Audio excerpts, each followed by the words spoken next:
I wake up in the morning feeling like I might be an imposter. Sometimes life is full of these mysteries. This episode left me guessing, like all the episodes are, and especially this one. Every episode keeps on getting better, and like the conversations really do leave me guessing because I don't know what's going to happen. Like I'm always like wondering. There's a lot of things. I want to spoil it for you. So this episode begins with some kind of battle. Boom, boom. He's like shooting people. Oh no, what's going on? Oh, it's a dream. Boo, boo, boo, boo. Captain Shaw's like, alright, I'm so happy you guys are gonna have to pay the piper. Starfleet coming. Papa gonna go to jail. Like oatmeal. Like oatmeal did in 2012. Captain, that'd be illogical. Better get our stories straight. Hey guys, don't worry. I'll take care of everything, and if there's any problems, I'll pay the bills. I'll go to jail if I have to for all the crimes for trying to save you guys, and hopefully, when I get out of jail, uh, I'll be a part of your guys' life. No, Captain. I mean, John Luke. No, it's not over yet. We gotta go do more work. I gotta do more autopsies. Meanwhile, back on Earth, Worf is fighting her. They're training. Girl, you're fighting off of instinct. I mean, impulses. But you gotta think ahead, and you gotta really know what you're doing.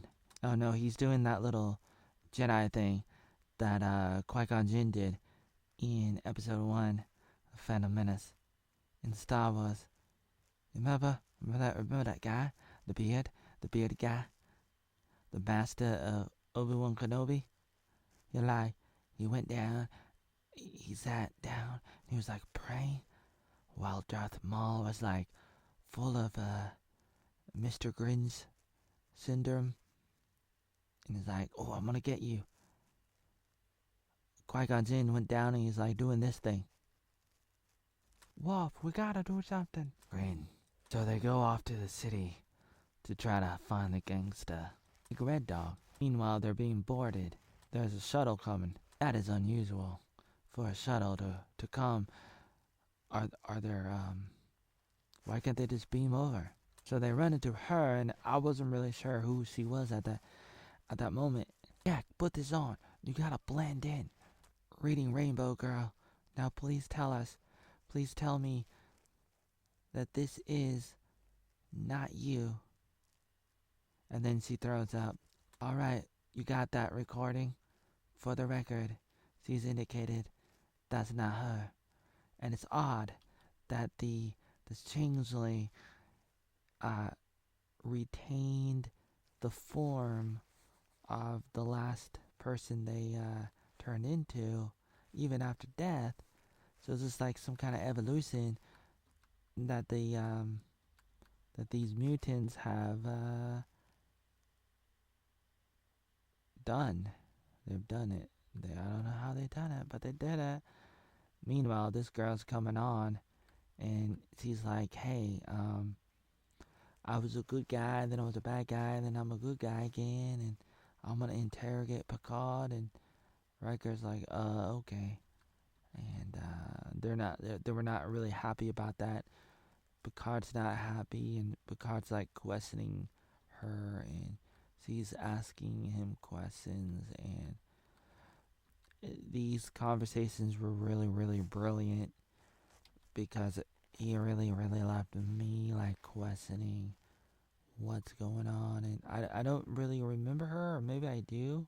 I, if she was in the show, the Next Generation, I think I sort of remember a girl with earrings. Meanwhile, he's having this dream of like shooting people again, and but he doesn't do it, and he walks away. Now back to Earth. They're sitting there. He's sitting there, and they're waiting. And then the guys come, and this one guy, he's like, He's like a like Spock. He's a what do you call that? What do you call those aliens again? Very logical. Spock was a what's it called again?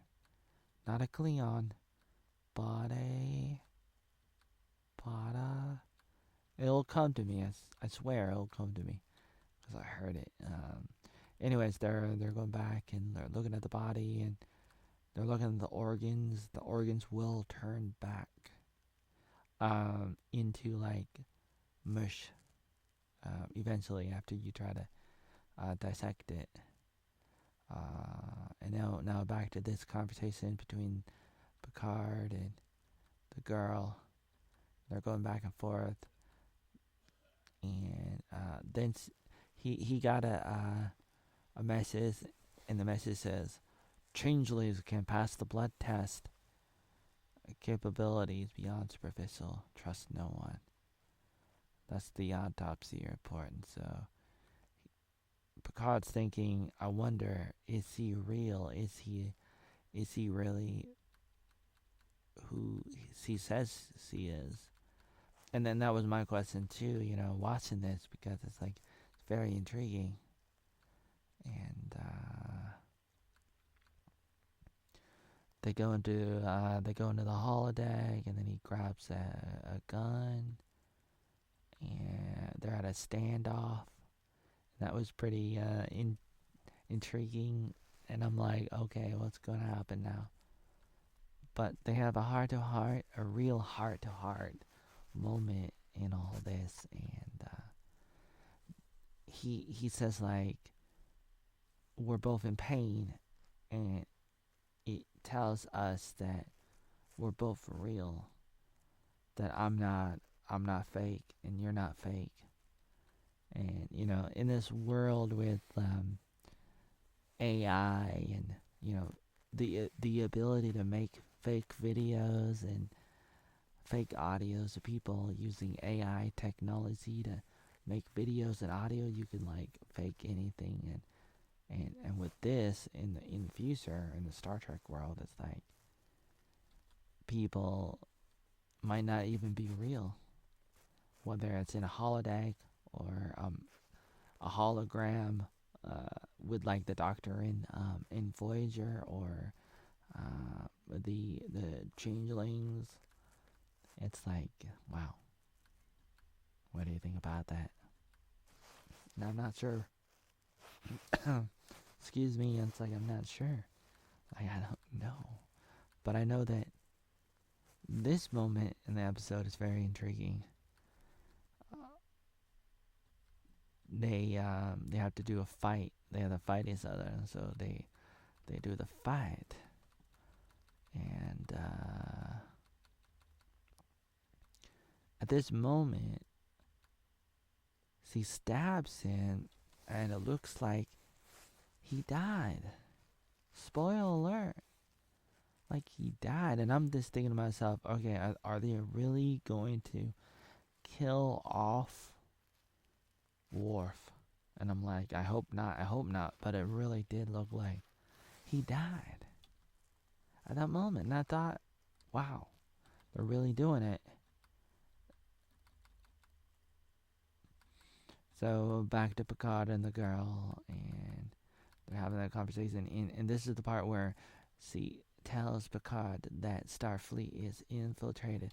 Kind of like governments in the world nowadays has been infiltrated, except like in the real world, infiltration can happen very slowly over many decades. It takes a really long time, and there's like a bunch of different ways to do it, to infiltrate. Anyways, back to this. It looks like she's not so happy, and then what happens? Boom, surprise, motherfucker. That's what Samuel L. Jackson would say. Surprise, motherfucker. And there was a surprise. I was pretty intrigued. This reminds me of Deep Space Nine.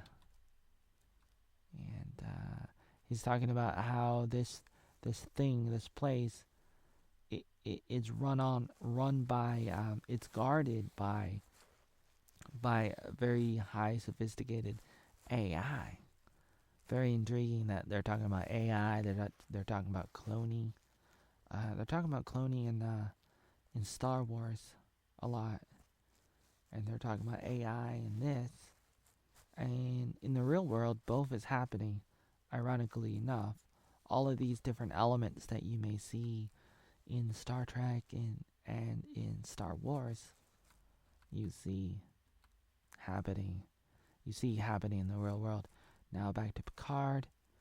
C ends up handing him something, and you don't see what it is. What is it? It's her earring that C didn't have on, and he thought C was fake. Maybe fake because he didn't have it on. Maybe C was a clone.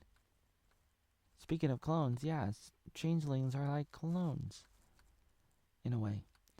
So C goes off, even though the other guys didn't want to,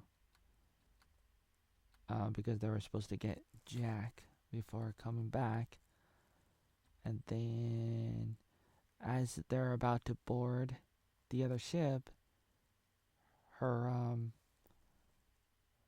guys, they beam away, and they leave a bomb.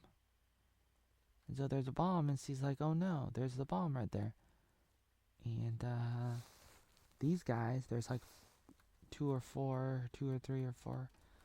There's these other guys. Oh wait, we're not to that point yet. Okay, so C runs right into the ship and blows it up. Very emotional, and he's not happy. Picard's not happy, and he does the face palm thing, and Captain Shaw doesn't know what to do, and Riker's like, "You may not trust us, but you can believe your eyes and realize they're gonna try to shoot us. You better do something." So he's like, "Okay, let's get out of here. Okay, reading Rainbow Girl?" So he's like, "Okay." And this is the part where he takes out 4 guys, and they're all changelings. And his mom's like, "How do you know? How did you know?" And he's like, "I don't know." So they get away right before they were gonna be like blown up. So they're running away, and everybody's going after them. Captain Shaw's like, "Who's going after us?" And Picard or Riker is like, "Everybody." And they're having a conversation, and Picard's like, "I don't know, like, she died, and I don't know, did she love me, or what did I lose? Maybe I didn't realize what I lost in her, in that we had some kind of relationship, a work relationship, a romantic relationship, or I was her mentor, and she gave me her earrings. I don't know why." And Riker's like, "I know why." Just like before, he's like, "Oh, I know why." It's like there's a 333 in the secret message that you got from Crusher. That was episode 1. "Oh, it's because of the Borg, and we had and that was a callback, and that was a cryptic message, and here's the real coordination," and that's how they found Crusher. Again, now Riker's like, "I know why she gave you the earrings. It's because it's a thumbnail. I mean, a thumb drive. It's a pen drive with all these research that she was doing, and so she died." Kind of like, imagine Julian Assange or Edward Snowden, or who was the other guy? Project Veritas, Mr. O'Keefe. Mr. O'Keefe's media group, OMZ, James O'Keefe's media group. Like, these guys, whistleblowers, dying for the truth and for these investigations, undercover investigations, like the WikiLeaks and all these other things, and the girl was like a handler for Worf, and Worf's like, "Where is he? Oh, he's dead. Oh."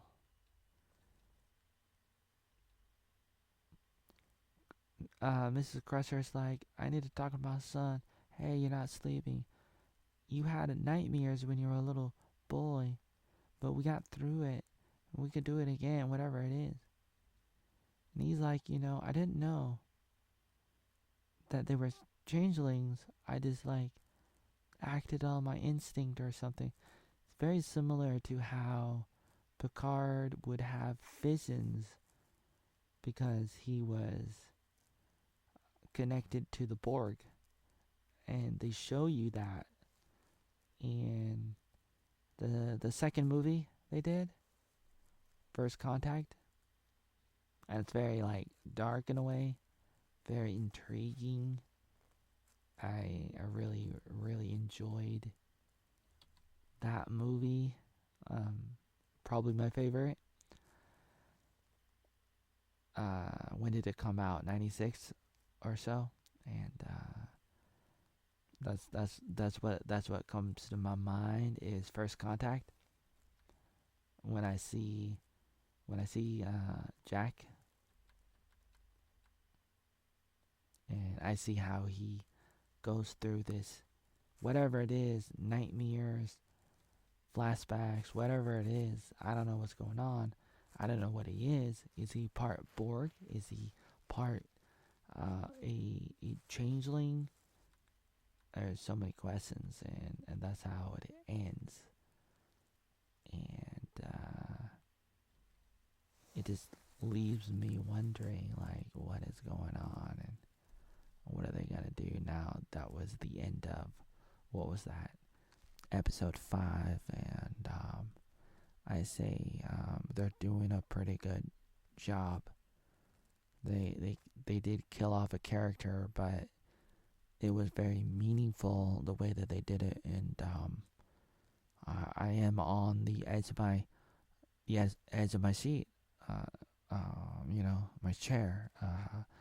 When I'm watching this, I just don't know what's going to happen next, kind of thing, and that's kind of how you're supposed to feel. Like, this is supposed to be normal, and when you're in a world full of bad writers from Hollywood, it becomes a treat to find something intriguing like this, and it may not be perfect, perhaps, compared to like other things. Some things, I mean, you might say, but I'm happy. I'm very intrigued. Even in the dark, I'm in the dark. I'm still in the dark. Look, I'm in the dark. Why am I in the dark? Because I want to be. No, I don't want to be. Get me out of the dark. I'm still looking at my pot.